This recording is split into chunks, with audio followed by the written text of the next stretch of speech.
لبنان کے دارالحکومت بیروت میں ایک رہائشی عمارت پر ہفتے کو اسرائیلی فضائی حملے میں کم از کم 20 افراد ہلاک اور 66 دیگر زخمی ہو گئے۔ لبنان کی صحت عامہ کی وزارت نے یہ اطلاع دی ہے۔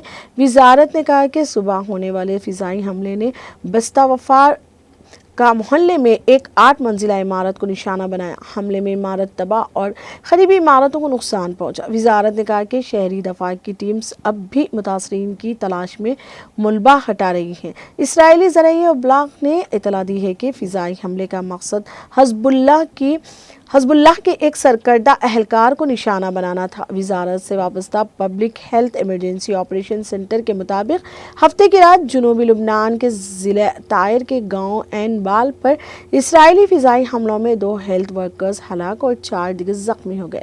وزارت کے مطابق ایک اسرائیلی ڈرون نے امدادی کارروائیوں کے لیے عین بال جا رہی اسلامک ہیلتھ اتھارٹی کی ایمبولینس پر حملہ کیا۔ جب دوسری ایمبولینس ٹیم مدد کے لیے پہنچی تو اسے بھی ایک اسرائیلی ڈرون نے نشانہ بنایا، جس سے دونوں ٹیموں کے 2 ہیلتھ ورکرز ہلاک اور 4 زخمی ہو گئے۔ وزارت نے انسانی امدادی کارروائیوں کے لیے اس خوفناک نظر اندازی کی مذمت کی اور بین الاقوامی برادری سے اسرائیل کی بین الاقوامی قوانین کی خلاف ورزیوں کے خلاف سخت موقف اپنانے کے مطالبے کا اعادہ کیا۔